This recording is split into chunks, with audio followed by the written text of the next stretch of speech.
So what is up mga brothers? Good afternoon. JU here and I'm back for another video. And today is pupunta tayo sa cafe somewhere in Silang. Together with syempre ang Casual Coffee Riders. So let's go. Samahan niyo ako.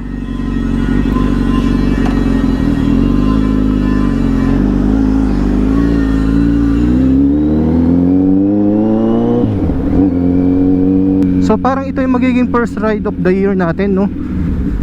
Pero actually hindi ito yung pinaka first ride ko ngayong taon. Kasi nung January 1 morning, nag-ride ako dito sa SLEX. Pauwi ako sa amin sa parents ko. So nung hapon bumalik din ako nun. So yun yung aking pinaka unang ride ngayong taon. Hindi ko alam kung ipopost ko pa yung video na yun, pero siguro hindi na lang. Na-miss ko tong motor na to.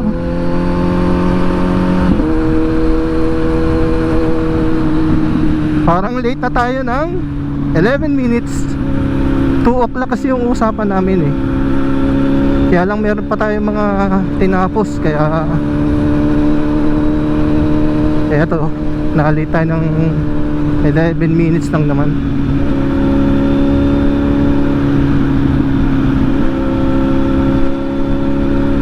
So ang meet up namin is dito sa Petron, sa may Coffee Bean.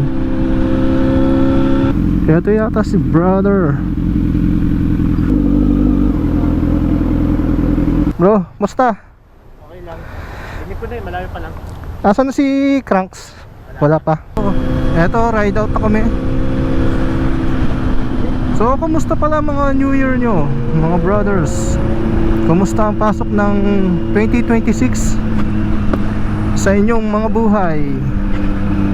Meron na ba kayong New Year's resolution?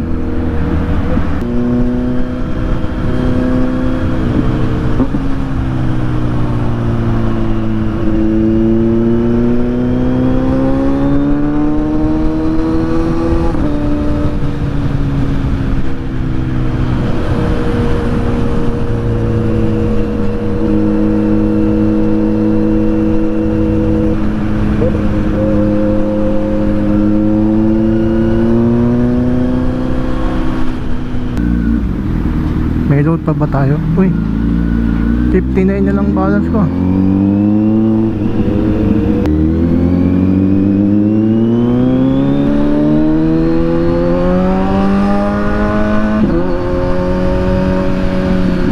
Meron na ba kayong New Year's resolution? Ginagawa nyo na ba yun ngayon?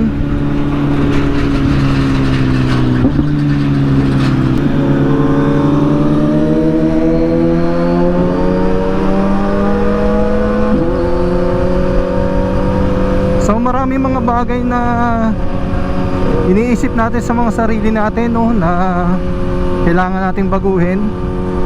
Yung mga negative na vibes, tsaka yung mga kailangan nating, gusto nating mawala. Siyempre unang-una yung sa health natin.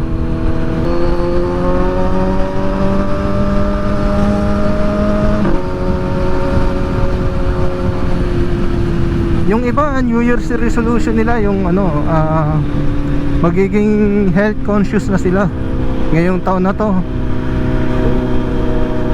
Iiwasan na nila yung mga pagkain na unhealthy. So yun yung isang magandang New Year's resolution ngayong taon, no? Kasi sa ngayon, sa panahon ngayon, yung health talagang dapat tutukan eh. Kasi pabata na ng pabata ngayon yung mga nagkakasakit. Bata pa lang, mataas na sugar, high blood, or kahit anong mga unhealthy na situation o nararamdaman.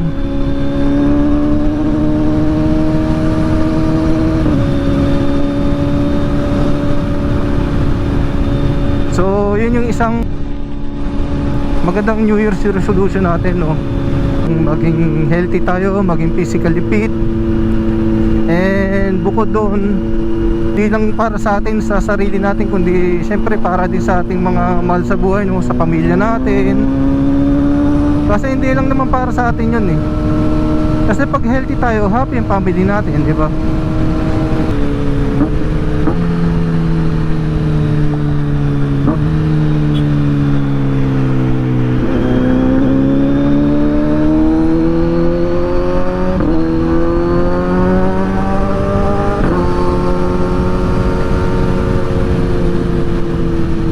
Pero mahirap kasi niyan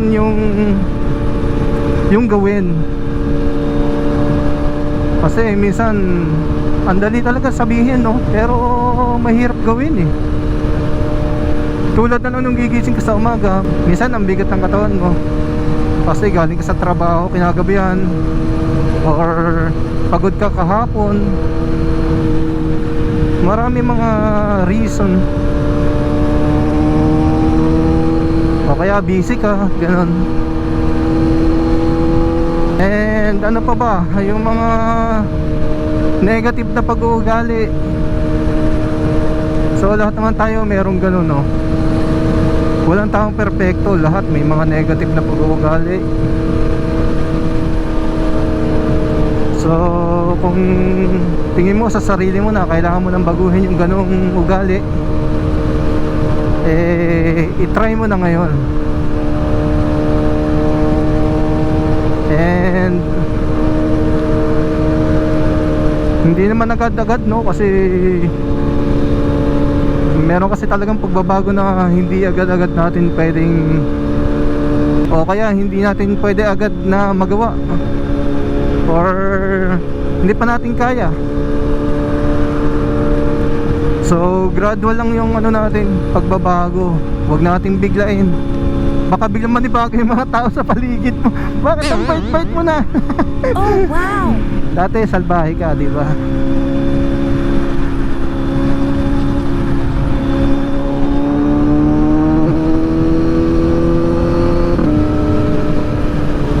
Yan, oh. Ganda ng Zina eh. Yeah!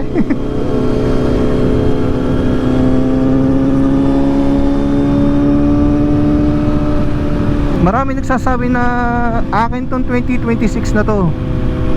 Sana share nyo rin sa iba, hindi lang sa inyo, no? Marami tayong naghahangad na atin tong 2026 na swertein tayo ngayong araw, magkaroon tayo maraming biyaya at maging healthy tayo. All the good things in life sana makuha natin. Para sa atin lahat yan.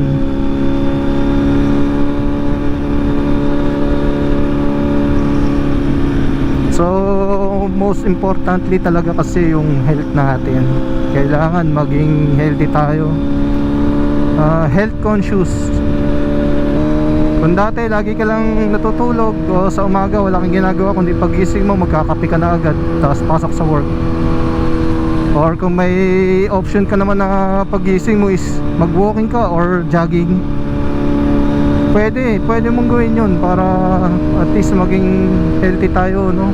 Kasi nga sa panahon ngayon yung health ang pinaka-importante, at saka yun yung pinaka napapabayaan ng tao ngayon dahil na sa pagkain, dahil laging instant, tapos fatty foods.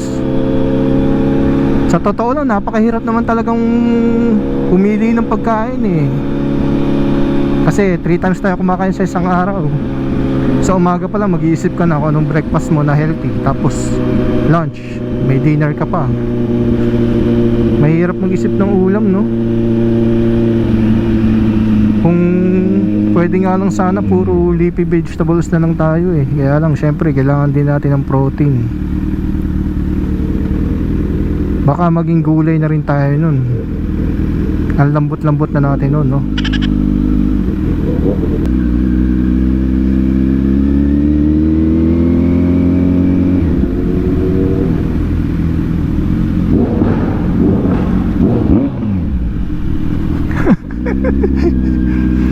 Ang laki ng tunog eh. So ano pa ba ang dapat nating gawin ngayong 2026? Ano pa bang maganda nating baguhin sa ating mga buhay bukod sa health natin? Ako nga, binabahala ko mag-bike eh. Ibalik yung bike kahit mga once a week lang, para at least yung mga tuhod natin medyo gumagana naman. So nasa sa inyo yun kung anong gusto nyong baguhin sa sarili nyo. Kung tingin nyo is yung ginagawa nyo or yung ganong asal is negative, so be it, gawin nyo, baguhin nyo. Ang dali magsabi, no? Ang dali magsabi para sa akin, no? Pero lahat naman tayo may mga negative na ugali, may negative vibes tayo minsan na hindi naman natin maiwasan. Minsan nadadala ka lang ng emotion mo. Yun yung isang magandang baguhin, yung temper. Magagalitin, mahirap baguhin yun. Kasi kahit anong gawin mong pagbabago, kung talagang maiksi yung temper mo, puputok at puputok ka yan, no?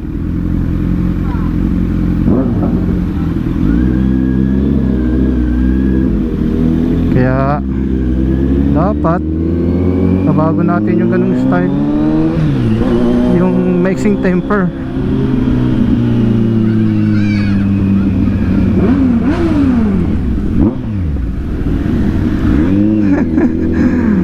Mga bata ay bomba ng bomba eh.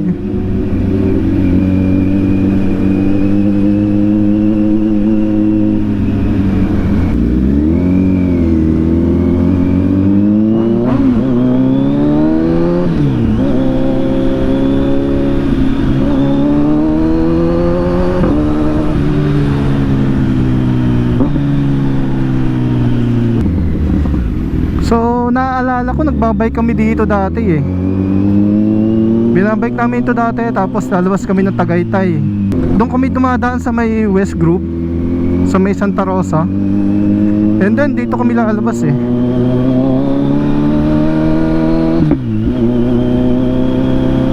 Mga year pandemic and before pandemic. And then ito, nagmotor tayo, medyo nakalimutan natin yung pagbabike, kaya nawala na sa natin eh. Nawala na sa cycle nung Pero minsan parang hinahanap din ng katawan ko eh.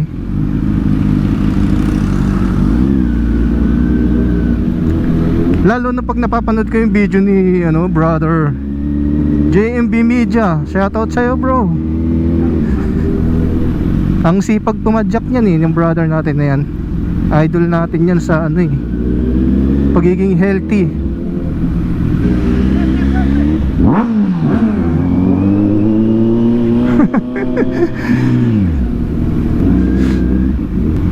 Bumabalik talaga yung memories ko na nagbabike kami, dito kami dumadaan. So shoutout do sa mga tropa natin na dati kasama ko sa pagbabike. Hindi na ulit tayo nakapag-bike ah. Ano kaya nangyari sa mga bike natin? Yung akin, naalikabok na eh.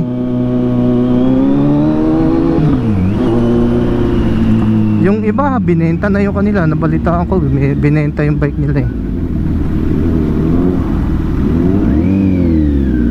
Mga team Trek. Pero tawagan namin Team T-Rec.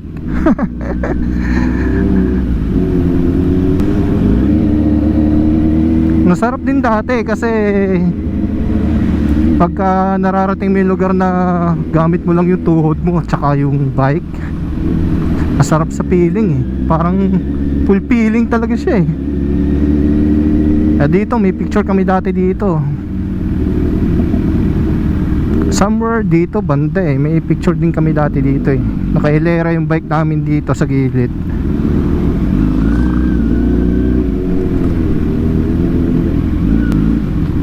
Kaya yung dati natin channel, iba yung name. Pinaltang ko lang ngayon nung nagmotor tayo talaga. Dati kasi yung vlog name natin is merong nakalagay na throttle and pedal. So motor yun tsaka bike. Kaya lang yun nga, hindi na tayo nakapag-bike, kaya Geo rides na.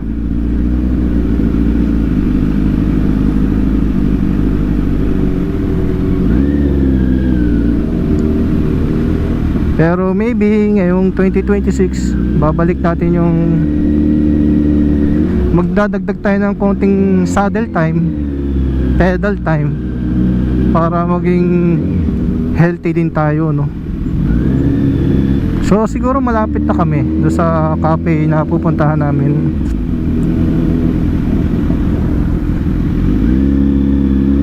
Nandun na yung kasama namin siguro, si ating tropa, si Mark Nomad saka si Pat. So si JC hindi nakasama si Moto Juicy kasi as of now nasa biyahe pa lang ata siya from Bicol. So baka nasaksihan niya yung ano doon, yung pagsabog ng Mayon. Yeah, actually ngayon nag-aalboroto yung Mayon eh. So wag naman sana tumuloy. Uy, may humps nga pala doon, no?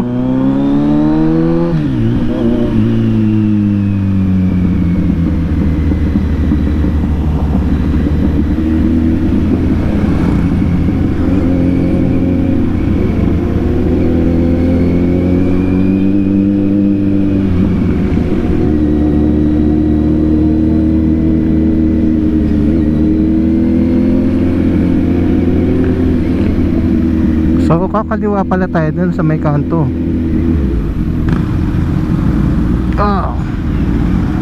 Sumasakit yung legs ko ah. Sumasakit yung legs ko.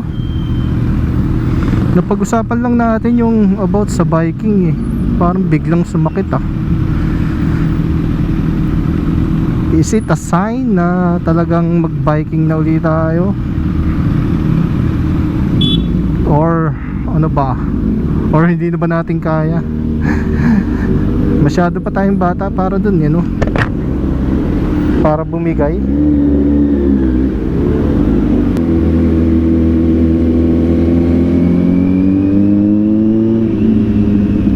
Ito na pala.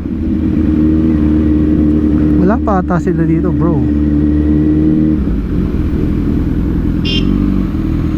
Nandyan na sila sa loob.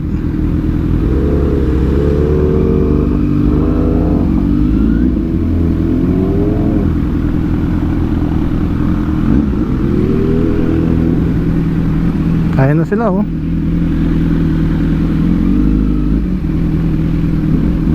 Brother, kasama pala yung kanyang commander. Hindi ba tutumba to? Hindi kasi naglalagay ng ano eh, ng ano bang tawag doon? Nasira din. Ayun, nasira din, no? Yaman na. Kasi pag ako wala Ayun, brother. Ayun. Thank you. Parang pangalawang beses nang ginawa sa akin ni brother to eh. Hey bro. No. Musta? Ambon pa lang. Very light reason. Brother, oh, ang ganda ng motor, oh. KTM, dalawa na kasi lang KTM.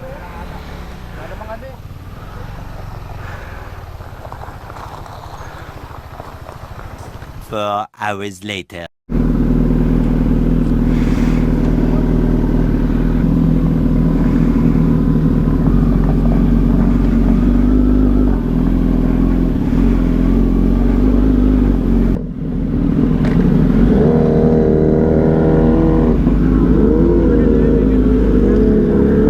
Thank you.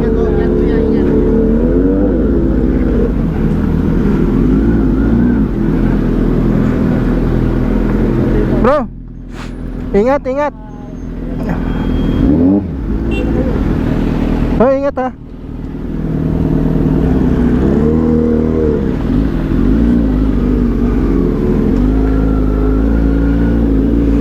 So ito, ride out na kami.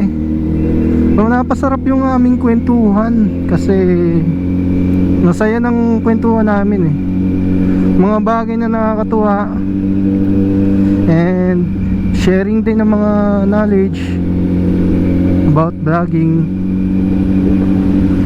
Kaya sulit. Hindi natin namamalayan yung oras, no? Pero 7:01 na pala. Ganun talaga pag napapasarap yung kwentuhan eh. Lalo na pag mas marami. So hindi pa tayo kompleto ngayon yan. Lalo na siguro pag nakompleto tayo. Wala si Brother JC,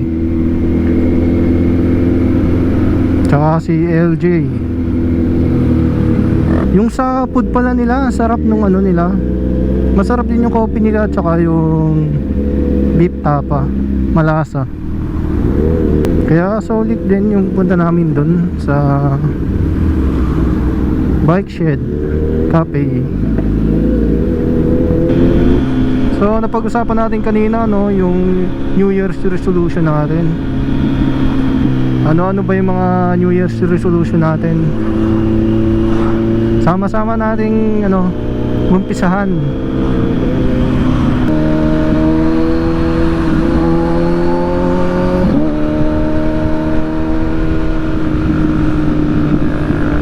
So yun nga mga brothers, unti-unti nating tupadin yung ating mga New Year's resolution ngayong 2026.